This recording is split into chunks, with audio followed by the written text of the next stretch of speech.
অধ্যায় 2। হার্বার্ট পেনসার নরেনের জীবনের মূল মন্ত্র হয়ে উঠল। পাশ্চাত্য দর্শন নিয়ে আলোচনার ফলে ঈশ্বর সম্বন্ধে নরেনের মনে সন্দেহ দেখা যায়। মন বিদ্রোহী হয়ে উঠল। সত্যকে জানবার আগ্রহ যত প্রবল হয় ততই যেন সে জিনিসটি আরও দূরে সরে যায়। শৈশবের বিশ্বাসটিও নরেন ছাড়তে রাজি নয়। এই বিরুদ্ধ সংঘাতে নরেনের অবস্থা তখন অসহনীয়। নরেনের মতিগতি লক্ষ্য করে গুরুজনেরা বিয়ের উদ্যোগ করতে লাগলো। যতবারই কথা হয় ততবারই কোনো না কোনো বাধা এসে ভেঙে দেয়। শেষ পর্যন্ত বাবার মৃত্যুতে সব আয়োজনের শেষ হলো। নরেনের কিন্তু এসবে ভ্রুক্ষেপ নাই। তার একাগ্র মনের চিন্তা ঈশ্বর আছেন কি নাই একথা জানতে হবে। ব্রাহ্ম সমাজে যাতায়াত আরম্ভ করলেন। ব্রাহ্মণদের অনেক কথা বেশ ভালো মনে হলো। জাতিভেদের হীন নীতির বিরুদ্ধে ব্রাহ্ম সমাজের বিদ্রোহ ও স্ত্রী শিক্ষা প্রচার, এই দুটি নরেন্দ্রনাথের ভালো লাগলো। ব্রাহ্ম সমাজে তিনি নাম লেখালেন। কিন্তু এ মোহ কয়েকদিন পরেই ভেঙে যায়। মনে হলো নতুনের মোহে প্রাচীনকে ত্যাগ করার সার্থকতা নাই। প্রথম ব্রাহ্ম সমাজ ভালো লাগতো। ভাবতেন এখানেই বুঝি সত্যলাভের সন্ধান পাবেন। কিন্তু কই, যে সত্যের সন্ধান সে সত্যের সন্ধান এখানে নাই। একদিন মহর্ষি দেবেন্দ্রনাথের কাছে গিয়ে দাঁড়ালেন। আপনি নিশ্চয়ই ঈশ্বরকে দেখেছেন। মহর্ষি উত্তর দিলেন, তোমার চোখ দুটি যেন যোগী পুরুষের। হতাশ হয়ে নরেন চলে এলেন। ব্রাহ্ম সমাজে যাওয়া ছেড়ে দিলেন। নরেন ব্যাকুল হয়ে উঠলেন। কিভাবে সত্যকে জানব? কে বলে দেবে ঈশ্বর আছেন কি নাই? অবশেষে 1881 সালের নভেম্বর মাসে নরেন এমন একটি লোকের সাক্ষাৎ পেলেন যিনি তার সব সন্দেহের নিরসন করলেন। তিনি শ্রীরামকৃষ্ণের সাক্ষাৎ পেলেন। সুরেন্দ্রনাথ মিত্র সিমলার দত্তবাড়িতে ঠাকুরকে নিয়ে এলেন। নরেনের ডাক পড়ল, গান শোনাতে হবে। ঠাকুর তাকে দেখেই আকৃষ্ট হলেন। যাবার সময় বারবার করে দক্ষিণেশ্বর যেতে বলে গেলেন। আর একদিন আত্মীয় রামদত্ত বললেন, ধর্ম করে পাগলের মতো বেড়াচ্ছিস কেন? দক্ষিণেশ্বরে যা, সেখানে পরমহংসদেব আছেন, তার কাছে তুই যা। তোর সব প্রশ্নের উত্তর সেখানে পাবি। তিনি তোকে ঠিক পথ বলে দিতে পারবেন। সুরেন্দ্রনাথ মিত্রের সঙ্গে দুই বন্ধুকে নিয়ে নরেন্দ্রনাথ দক্ষিণেশ্বরে এলেন। ঠাকুরের সে কি আনন্দ! বললেন, এসেছিস, গান শোনা। নরেন্দ্র গান ধরলেন, মন চলো নিজে নিকেতন। ঠাকুর মুগ্ধ। গান শেষ হলে হাত ধরে বললেন, হ্যাঁ রে, এতদিন পরে আসতে হয়। আমি তো তোর পথ চেয়ে বসে আছি। বিষয়ী লোকেদের সঙ্গে কথা বলে মুখে জ্বালা ধরে গেছে। ঠাকুর হঠাৎ কেঁদে উঠলেন। হাত জোর করে বললেন, প্রভু, আমি জানি তুমি কে। তুমি সেই পুরাতন ঋষি, তুমিই নরনারায়ণ। নরেন্দ্রনাথ ভাবলেন উন্মাদ, চুপ করে রইলেন, উত্তর দিলেন না। একটু পরে ঠাকুর তাকে মাখন মিষ্টি সন্দেশ খাওয়াতে শুরু করলেন। বললেন, বল, আর একদিন একলা আমার কাছে আসবি। নরেন্দ্রনাথ অনুরোধ উপেক্ষা করতে পারল না, কথা দিয়ে গেলেন। বাড়ি এসে শ্রীরামকৃষ্ণের কথা ভাবতে লাগলেন। যাওয়ার ইচ্ছে থাকলেও কয়েকদিনের মধ্যেই নানা কারণে যেয়ে উঠতে পারলেন না। 1 মাস পরে নরেন্দ্রনাথ একদিন একা এলেন দক্ষিণেশ্বরে। ঠাকুর একটা ছোট চৌকিতে বসেছিলেন। নরেন্দ্রনাথকে দেখে খুশি হয়ে হাত ধরে পাশে বসালেন। ভাবে বিভোর হয়ে কত কি বলতে লাগলেন। নরেন্দ্রনাথ ভাবলেন, পাগলের খেয়াল।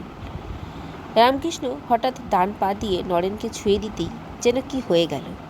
নরেনের মনে হলো এই বিশ্ব ব্রহ্মাণ্ড প্রচণ্ড বেগে ঘুরতে ঘুরতে উঠে যাচ্ছে কোন অসীমে কে জানে। সব অস্তিত্ব বুঝি এখনই শেষ হয়ে যাবে। ভয়ে বিস্ময়ে কেঁদে উঠলেন। তুমি এ কী করলে?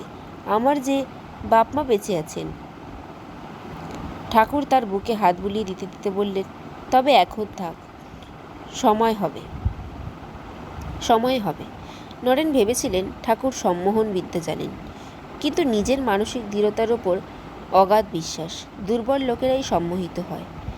1 সপ্তাহ পরে নরেন আবার দক্ষিণেশ্বরে এলেন। বাগানের মধ্যে ঠাকুর সমাধিস্থ। নরেন লক্ষ্য করে দেখলেন। জ্ঞান হতেই ঠাকুর উঠে এসে নরেনকে ছুঁলেন। নরেন্দ্রনাথ এবার খুব সতর্ক ছিলেন, তবুও জ্ঞান হারিয়ে ফেললেন। জ্ঞান হয়ে দেখলেন ঠাকুর তার বুকে হাত বুলিয়ে দিচ্ছেন। নরেন দক্ষিণেশ্বরে যাতায়াত আরম্ভ করলেন। তখনও ঠাকুরকে পুরো বিশ্বাস করতে পারেননি, কিছুটা পাগল বলে ধরে রেখেছেন। একদিন তিনি ঠাকুরকে জিজ্ঞাসা করলেন, আপনি ঈশ্বর দেখেছেন? রামকৃষ্ণ উত্তর দিলেন, হ্যাঁ গো, যেমন তোমাকে দেখছি তেমনি দেখেছি, দরকার হলে তোমাকেও দেখাতে পারি। ইংরেজি শিক্ষার ফলে প্রথমে বিবেকানন্দ ঠাকুরের এসব কথা বিশ্বাস করতে চাননি। ভাবলেন পাগলের প্রলাপ। এরকম ভাববার কারণও আছে। যুক্তি তর্ক দিয়ে শ্রীরামকৃষ্ণকে বুঝতে চেষ্টা করেন, কিন্তু কোনো যুক্তিই খাটে না। কিন্তু শ্রী রামকৃষ্ণের ভক্তি, বিশ্বাস, তন্ময়তা তাকে আকর্ষণ করতে লাগলো। সে আকর্ষণ ক্রমে এত প্রবল আকার ধারণ করে যে একদিন এমন সময় হলো যে যখন তিনি রামকৃষ্ণের সব কথাই সত্য বলে মেনে নিলেন, যুক্তিতর্ক দিয়ে যাচাই করতে চাইলেন না। বিএ পাশ করে নরেন বিএল পড়তে আরম্ভ করেছেন। প্রপিতামহ পিতামহ পিতা উকিল ছিলেন। নরেনও জীবিকার জন্য এ পথই বেছে নিলেন। কত আশা জীবনে সুপ্রতিষ্ঠিত হবেন, কিন্তু সাংসারিক জীবনের এ আশা আর পূরণ হলো না। হঠাৎ পিতৃদেবের পরলোক গমন সকল আশার মূলেই যেন কুঠারাঘাত করল। বিশ্বনাথ দত্ত কিছু রেখে যেতে পারেননি, রাখবার মধ্যে কিছু ঋণ রেখে গেছেন। সংসার অচল হয়ে পড়ল। সাংসারিক চাপে বিভ্রান্ত নরেন্দ্রনাথ। আত্মা অন্বেষণের ঈশ্বর চিন্তা মন থেকে পলাতক প্রায়। চাকরি করে ঘুরে বেড়াচ্ছেন নরেন। অন্য চিন্তা বড় চিন্তা, সেই অন্য চিন্তায় নরেন ব্যস্ত। দারিদ্র্যের কষাঘাত, অন্য চিন্তা, বেকার জীবন মানুষের জীবনে অভিশাপের মতো। অনেকেই এ সময় লোভের ফাঁদে পা দিয়ে বসে থাকে। অসাধারণ মনের জোর না থাকলে তখন লোভ জয় করা অসাধ্য। নরেন্দ্রনাথের মনে সে জোর ছিল। নৈরাশ্যকে ঝেড়ে ফেলে দিলেন। কয়েকজন বন্ধু এ সময় শনি গ্রহের মতো উদয় হয়। তাদের চেষ্টা নরেনকে নিজেদের পথে টেনে আনা। একদিন এক বাগান বাড়িতে তারা নরেনকে নিয়ে যায়। সুন্দরী নারী ও সুরার ব্যবস্থা করে রেখেছিল। নরেনের মনে কোনো দুর্বলতা নাই। তিনি সেইবার বনিতাকে এমন সব প্রশ্ন করলেন যে সেই চপলা রমণী লজ্জা ও দুঃখে মাথা নিচু করে বসে রইল। সাহস করে নরেনের মুখের দিকে তাকাতে পারল না। এই অভিজ্ঞতা তার কাছে নতুন। যাদের সে সঙ্গ দেয় তাদের মুখে যে এমন দরদ ভরা প্রশ্ন কখনো শোনেননি। ধীরে ধীরে উঠে সে অন্যত্র চলে গেল। দক্ষিণেশ্বরে বসেই ঠাকুর সব শুনলেন। ঠাকুর বললেন, আমি জানি জীবনে ওর নারী সঙ্গ হবে না। বহু চেষ্টা করেও একটি কাজ জুটাতে পারলেন না। অভাবের তাড়না বেরিয়ে চলল। তার উপরে এক পারিবারিক মামলায় যা ছিল সেটুকুও গেল। কষ্ট সহ্য করতে না পেরে নরেন ঠাকুরের কাছে গেলেন। বলুন, এখন আমি কি করব? কোনো আশাই দেখতে পাচ্ছি না। আপনি আমার হয়ে মা কালীকে একটু বলুন। ঠাকুর বললেন, বেশ তো, তুই নিজে যা, মন্দিরে গিয়ে নিজে মাকে প্রার্থনা জানা। নরেন মন্দিরে গেলেন, কিন্তু চাইলেন বৈরাগ্য, জ্ঞান, ভক্তি। বড়া ভয় রাত্রি চৈতন্যময়ী ভবতারিণীর কাছে সাংসারিক সুখের প্রার্থনা জানাতে ভুলে গেলেন। বাইরে আসতে ঠাকুর বললেন, কি রে, মাকে বলেছিস? না, ভুলে গেছি, নরেন উত্তর দিল। তবে আবার যা। ঠাকুর নরেনকে আবার মন্দিরে পাঠালেন। এবারেও তাই। সাংসারিক সুখভোগের কথা মনেও এলো না। আবার চাইল জ্ঞান, ভক্তি, বৈরাগ্য। বারবার 3 বার ঠাকুর নরেনকে পাঠালেন। 3 বারই একই ফল। ঠাকুর বললেন, যা, মায়ের ইচ্ছে তোর মোটা ভাত কাপড়ের অভাব হবে না। সাংসারিক সুখভোগ তোর জন্য নয়। পিতার মৃত্যুর পরে বছর 4 নরেন সংসারে ছিল। তারপর যেদিন বুঝল যে সে না থাকলেও সংসার অচল হবে না, সেদিনই সংসার থেকে বেরিয়ে এলেন। কিন্তু মাকে একদিনের জন্য ভোলেননি।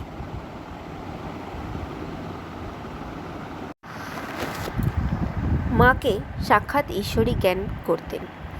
বলতেন, যে মাকে ভক্তি করে না সে পাপী, কোনো কাজের উপযুক্ত সে নয়।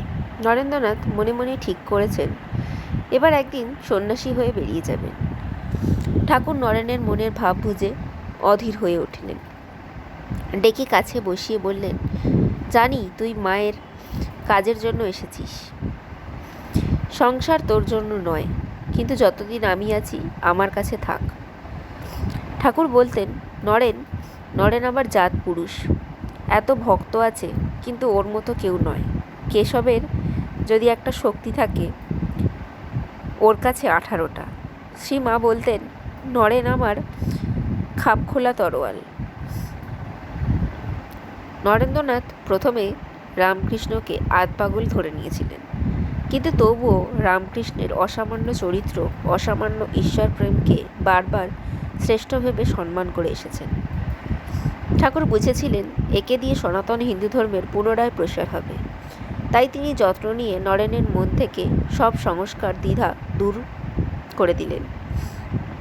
নরেন্দ্রনাথ বুঝতে পারলেন বই পড়ে ধর্মজ্ঞান হয় না, এ হচ্ছে অনুভূতির বিষয়। রামকৃষ্ণদেব সাক্ষাৎ বেদ বেদান্ত, তার স্মরণ নিলেই সব পাওয়া যাবে। কাশীপুরে ঠাকুর অসুস্থ হয়ে শুয়ে আছেন। নরেন থাকেন দক্ষিণেশ্বরে, মনে অশান্তি। ধূনি জ্বালিয়ে পঞ্চবটিতে সাধনা চলছে, অন্তরে তীব্র বৈরাগ্য ভাব। রোজ দক্ষিণেশ্বর থেকে নরেন একবার করে কাশীপুরে যেতেন। মনের সংশয়ও কেটে আসছে। দৈবশক্তি কাকে বলে তার কিছু আস্বাদও পাচ্ছে। ঠাকুরের রোগশয্যায় নরেন অক্লান্ত সেবা করছেন, সঙ্গে অন্য গুরুভাইরা থাকেন। এ বিষয়ে ঠাকুর ভক্তদের দিয়ে ভিক্ষা করাতেন। এ সময় ঠাকুর ভক্তদের দিয়ে ভিক্ষা করাতেন। কিছুদিন পরে যুবক ভক্তদের সন্ন্যাস ধর্মে দীক্ষিত করে গেরুয়া দিলেন। একবার শিবানন্দ ও অভয়দানন্দকে নিয়ে নরেন্দ্রনাথ বুদ্ধগয়া দেখতে যান। ভগবান বুদ্ধের সাধনপীঠ দেখতে গিয়ে অন্ধকার হয়ে এলো। নরেন ধ্যানে বসলেন। অভয়দানন্দকে ভগবান বুদ্ধ মনে করে জড়িয়ে ধরলেন। নরেন কাশীপুরে বারবার ঠাকুরের কাছে নির্বিকল্প সমাধি লাভের বাসনা জানাতেন। ঠাকুর বলতেন, দাঁড়া, আগে আমি ভালো হয়ে উঠি, তারপর তুই যা চাস আমি তাই তোকে দেব। নরেন বলতেন, কিন্তু আপনি যদি আর ভালো না হন তবে আমার কি হবে? নরেনের কথায় ঠাকুর একটু অন্যমনস্ক হয়ে যেতেন। বলতেন, শালা বলে কি? আচ্ছা তুই কি চাস ঠিক করে বল। ক্রমাগত সমাধিতে ডুবে থাকতে চাই। ছি ছি, ঠাকুর থমকে উঠলেন। তোর মুখে এ কথা? তুই হবি বটগাছ, তোর ছায়ায় হাজার হাজার লোক আশ্রয় নেবে, আর তুই স্বার্থপরের মতো নিজের মুক্তির খুঁজে বেড়াচ্ছিস। একদিন সত্যিই নরেনের নির্বিকল্প সমাধি হলো। ধ্যান করতে করতে চিৎকার করে উঠলেন, আমার শরীর কোথায় গেল?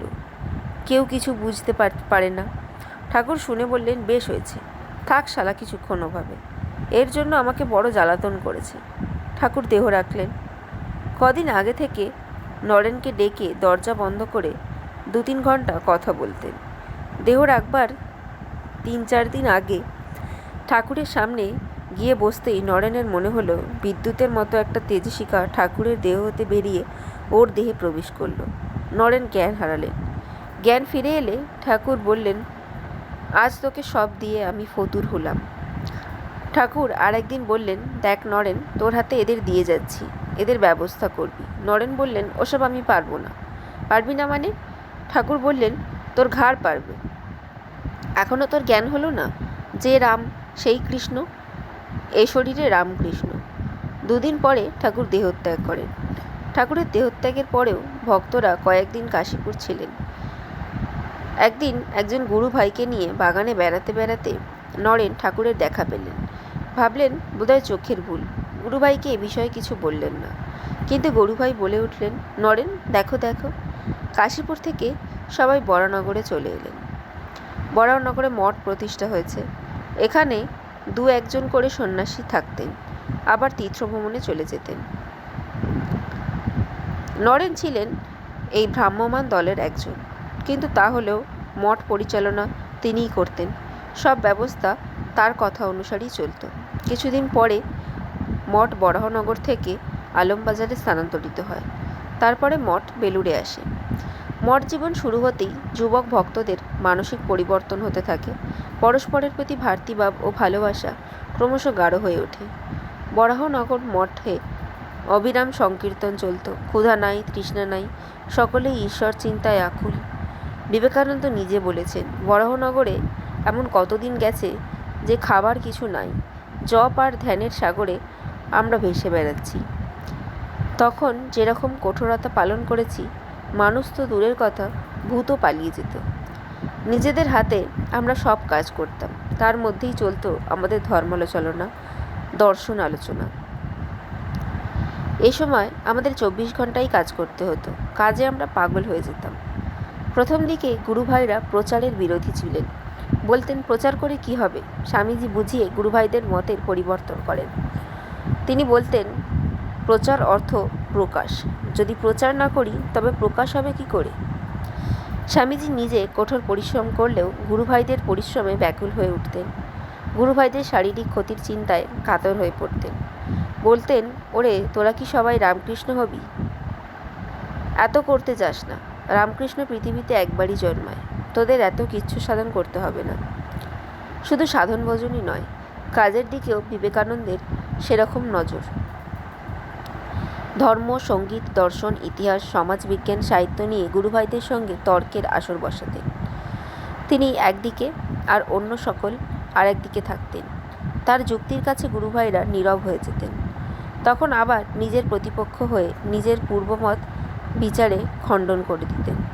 মাঝে মাঝে বলতেন, এমন দিন আসছে যখন তোরা বুঝবি হিন্দু ধর্মকে বাঁচাবার জন্য ঠাকুর কি করে গেছে। সন্ন্যাসীরা শুধু পড়াশোনা নিয়েই ব্যস্ত থাকতেন না, সেবাব্রত এ সময় তারা আরম্ভ করেন। সন্ন্যাসীরা কিছুদিন মঠে থাকেন, আবার তীর্থে বেরিয়ে যান, আবার ফিরে আসেন, আবার যান। বিবেকানন্দের মনেও এরকম একটা ইচ্ছা প্রবল হয়ে উঠল। কিন্তু তিনি না থাকলে মঠ অচল হবে, তাই মনের কথা কাউকেই বলেননি। ইচ্ছা যখন অদম্য হয়ে উঠত তখন তিনি বেরিয়ে পড়তেন। কাছেই কোথাও যেতেন, 2-1 দিনের মধ্যেই আবার ফিরে আসতেন। প্রত্যেকবারই বলে যেতেন, এই যে যাচ্ছি, আর ফিরব না। 1891 সালে তিনি একা ভ্রমণে বেরিয়ে পড়লেন। কেউ তার খোঁজ পায় না।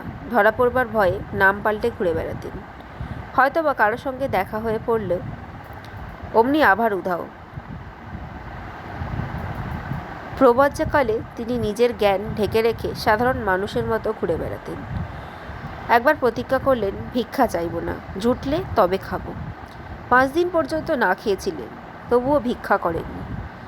অনেক দিন ভাঙা দেউলে রাত কাটিয়েছেন, জঙ্গলে, পাহাড়ের গুহায় রাত কাটিয়েছেন, কিন্তু কারও আশ্রয় নেননি। সম্বলের মধ্যে একখানি গেরুয়া আর একটি গীতা, হাতে কমণ্ডল। কাশী থেকে সারনাথ গেলেন। একপাল বাঁদর কাশীতে স্বামীজিকে তাড়া করে। স্বামীজি ভয়ে দৌড়াতে থাকেন। বাঁদরটাও পিছনে তাড়া করে চলে। পিছন থেকে কে একজন গম্ভীর গলায় বলে উঠল, থাম থাম, বাঁদরের সামনে ঘুরে দাঁড়া। স্বামীজি বুদ্ধি ফিরে পেলেন। ঘুরে দাঁড়িয়ে তাড়া করতেই পালিয়ে গেল। একজন বৃদ্ধ সন্ন্যাসী কাছে এসে দাঁড়ালেন। স্বামীজি তাকে নমস্কার জানালেন। সন্ন্যাসীও প্রতি নমস্কার করে চলে গেলেন। কাশীতে স্বামীজি তৈলঙ্গ স্বামীর সাক্ষাৎ পান। ভাস্করানন্দ স্বামীকেও দেখেছেন। কাশী থেকে অযোধ্যা হয়ে আগ্রা গেলেন। আগ্রা থেকে বৃন্দাবন। বৃন্দাবনে পৌঁছালেন স্বামীজি একেবারে শীর্ণ হাতেই। রাস্তায় পরিশ্রম, পেটে খিদে, স্বামীজি কাতর হয়ে পড়েছেন। একজন লোক রাস্তার ধারে তামাক খাচ্ছে। স্বামীজি সেদিকে এগিয়ে গেলেন। তামাকে 2-1টা টান দিয়ে একটু বিশ্রাম করে নিলে হয়তো শরীরের গ্লানি একটু কমতে পারে। লোকটি ব্যস্ত হয়ে বলল, সাধু বাবা, আমি তো ম্যাথর, আপনাকে কি করে আমি দেব? স্বামীজিও প্রথমে ভাবলেন, তাই তো, কী করে দেবে? এ ভাবনা শুধু মুহূর্তের। ছি ছি, এখনও মনে সংস্কার, এখনও মানুষকে মানুষ বলে ভাবতে পারি না। স্বামীজি আবার ফিরে এলেন। বললেন, দাও ভাই দাও, আমি সন্ন্যাসী, আমার জাত নাই। তোমাকে যে ভগবান বানিয়েছেন, আমাকেও তিনি বানিয়েছেন, তুমি আমার ভাই। স্বামীজি লোকটির হাত থেকে তামাক নিয়ে পরিতৃপ্তিতে টানতে লাগলেন। লোকটি বিস্ময়ে সম্ভ্রমে হাত জোর করে বসে রইল। রাস্তা দিয়ে স্বামীজি চলেছেন। কি বৃষ্টি, যেন সারা বছরের বৃষ্টি একদিনেই শেষ হয়ে যাবে। ভিজে গেছেন, ভিজেই চলেছেন। সন্ন্যাসীর আবার শীত গ্রীষ্ম কি, রোদ বৃষ্টি কি, মনের প্রতিজ্ঞা ভিক্ষা চাইবেন না। দেহ অবসন্ন, কিন্তু মন সতেজ। স্বামীজি চলেছেন। কে যেন পিছন থেকে ডাকলো। স্বামীজি শুনতে পেলেন, ডাকুক, আমি ডাক শুনব না, ভিক্ষা চাইব না, প্রয়োজন জানাবো না। লোকটি ডাকতে ডাকতে এগিয়ে আসতে লাগলো। স্বামীজি ছুটতে লাগলেন। লোকটিও নাছোড়বন্দা। স্বামীজি যত ছোটেন, লোকটি তত ছোটে। হাতে নানা রকম ফলমূল, মিষ্টান্ন। সাধু বাবাকে খাওয়াতেই হবে। সাধু বাবা যদি দৌড়াতে দৌড়াতে মথুরা পর্যন্ত যান, পিছে পিছে যাব। আর একদিন রাধাকুণ্ডে স্বামীজি স্নান করছেন। কৌপিন খুলে ধুয়ে জলে নেমে পড়েছেন। কৌপিন সুখ হলে উঠে কৌপিনখানা পড়বেন। কাছেই কোথাও বোধহয় এক পাল বাদর ছিল, লাফিয়ে এসে কৌপিনটি তুলে নিয়ে গাছের ওপরে উঠে গেল।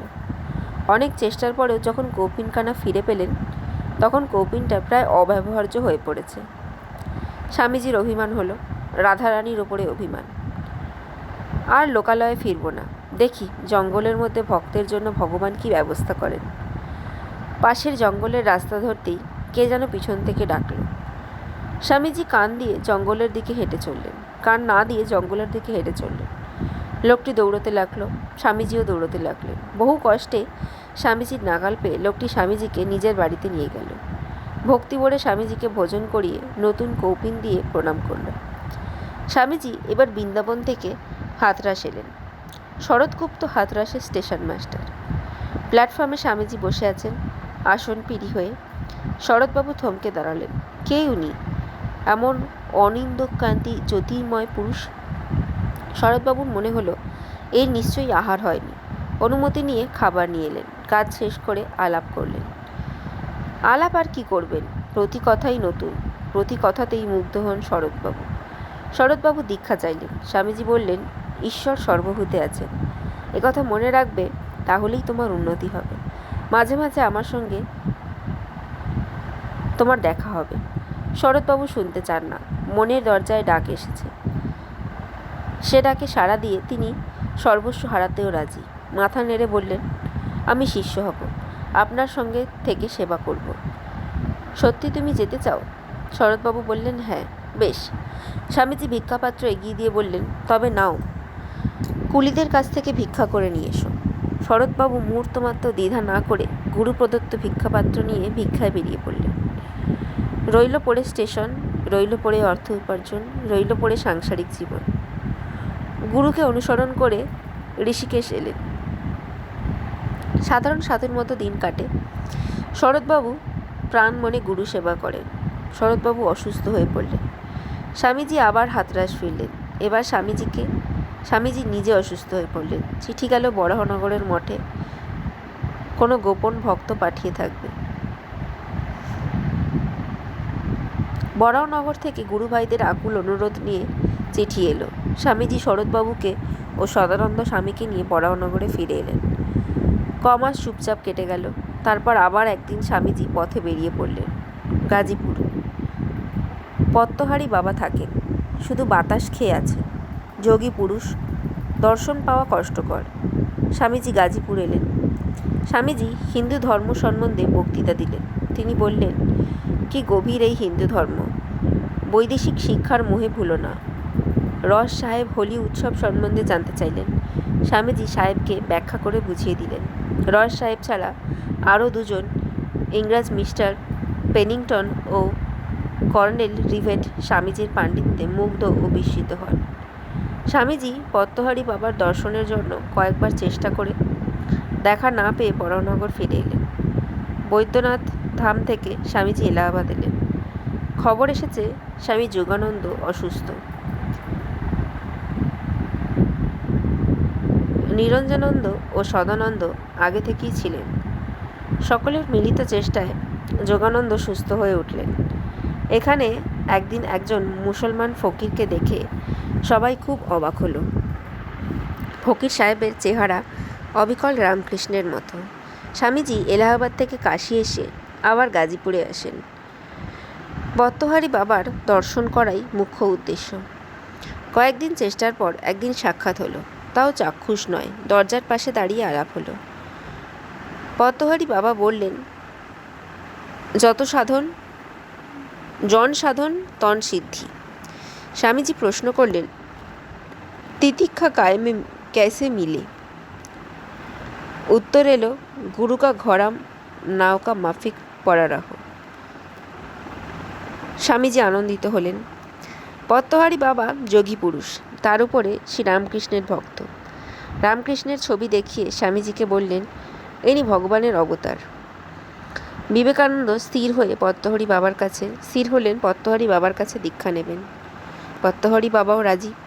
কিন্তু আশ্চর্য, স্বামীজি গুহার দিকে গেলেই কে যেন পিছন থেকে টেনে ধরে। রাত্রির অন্ধকার। স্বামীজি একটা খাটিয়ায় শুয়ে আছেন। নানা কথা মনের মধ্যে যাওয়া আসা করছে। হঠাৎ একদিন আলো করে রামকৃষ্ণ দর্শন দিলেন। ছলো ছলো চোখে স্বামীজির দিকে তাকিয়ে আছেন। আত্মগ্লানিতে স্বামীজির কান্না এলো। কি অবিশ্বাস মন! রামকৃষ্ণদেবকে ত্যাগ করবার কথা মনে এসেছে। স্বামীজি চেঁচিয়ে উঠলেন, না না, এ হতে পারে না, এখানে অন্য কেউ আসতে পারে না। জয় রামকৃষ্ণ। গাজীপুর থেকে স্বামীজি কাশী চলে এলেন। খবর পেয়েছেন অভেদানন্দ ঋষিকেশে অসুস্থ হয়ে পড়েছেন। তাকে কাশী নিয়ে আসা হলো। স্বামীজিও কাশী এলেন। বলরামবাবুর মৃত্যুর সংবাদ শুনে স্বামীজি কেঁদে ফেললেন। স্বামীজিকে কাঁদতে দেখে প্রমোদাবাবু বললেন, আপনি কাঁদছেন? সন্ন্যাসীর পক্ষে শোক প্রকাশ করা উচিত নয়। স্বামীজি বললেন, সন্ন্যাসী হয়েছি বলেই কি হৃদয় বিসর্জন দিয়েছি? আমিও মানুষ। এর মধ্যে একবার কলকাতা ঘুরে এলেন। তারপর স্বামীজি আবার বেরিয়ে পড়লেন। দীর্ঘ 7 বছর আর তিনি ফেরেননি। হিমালয় দর্শনের ইচ্ছা নিয়ে এবার বেরিয়েছেন। প্রথমে এলেন ভাগলপুর, ভাগলপুর থেকে বৈদ্যনাথ। বৈদ্যনাথে তখন রাজনারায়ণ বসু ছিলেন। স্বামীজি সেখানেই উঠলেন। বৈদ্যনাথ থেকে কাশী হয়ে অযোধ্যা গেলেন। এবার শুরু হলো হিমালয় যাত্রা। প্রথমে নৈনিতাল, নৈনিতাল থেকে বদ্রিকা আশ্রম। বদ্রিকা আশ্রমের নির্জনতায় তিনি ধ্যানমগ্ন হয়ে রইলেন। এক নতুন বিশ্বাস তার মনে জন্ম নিল। প্রতি পরমাণুতে ঈশ্বর বিরাজ করেন। আলমোড়ার রাস্তায় একদিন অতিরিক্ত পরিশ্রমে স্বামীজি রাস্তায় মূর্ছিত হয়ে পড়েন। সঙ্গে ছিলেন স্বামী অখণ্ডানন্দ। তাকে জলের খোঁজ করতে দেখে এক মুসলমান ফকির স্বামীজিকে শশা খেতে দিলেন। শশা খেয়ে স্বামীজি একটু সুস্থ হলেন। শারদানন্দ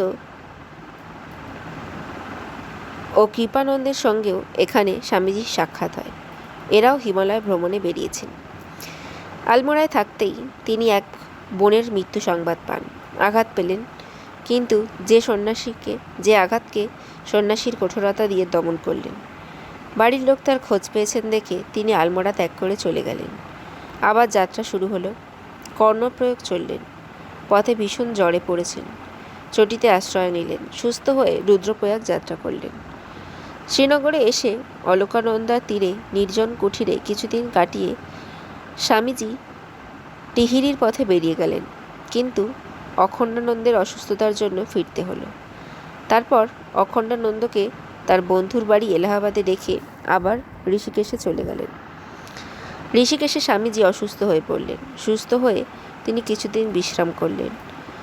যখন তিনি মিরাটে ফিরে এলেন, তখন তার স্বাস্থ্য এত ভেঙে পড়েছিল যে মনে হতো যেন পূর্বের ছায়া। মিরাটে স্বামীজি 3 মাস বিশ্রাম করলেন। এখানে শুধু লাইব্রেরি থেকে বই আনিয়ে তাতেই ডুবে থাকতেন। স্বামীজি অতি দ্রুত পড়তে পারতেন। পড়া বলতে শুধু রিডিং দেওয়া নয়, সেগুলো পরিপাক করে মনে রাখা। এত দ্রুত পঠন সম্বন্ধে স্বামীজির কাছে কেউ যেতে পারেনি। স্যার জন লবকের গ্রন্থাবলীর এক খণ্ড করে প্রতিদিন তিনি শেষ করে ফেলতেন। লাইব্রেরিয়ান ভাবতেন যে শুধু পড়ার ভান, কোনো মানুষের পক্ষে এভাবে পড়া সম্ভব নয়। একদিন 2-1টি প্রশ্ন করেই ভদ্রলোক অবাক হয়ে গেলেন। কি আশ্চর্য মেধাশক্তি! এতদিন পড়েও তারা যা আয়ত্ত করতে পারেননি, স্বামীজি অতি দ্রুত সেসব আয়ত্ত করেছেন। মিরাট ত্যাগ করে হরিদ্বার ও ঋষিকেশের পথে পথে কিছুদিন ঘুরে বেড়াতে লাগলেন। একদিন গুরু ভাইদের ডেকে বললেন, আমি নির্জনে তপস্যা করব, তোমরা চলে যাও। এই হরিদ্বার ও ঋষিকেশে ঘুরবার সময় তিনি অনেক মহাপুরুষের সাক্ষাৎ পান। স্বামীজির অজ্ঞাতবাস সমাপ্ত হলে তিনি আবার আত্মপ্রকাশ করেন।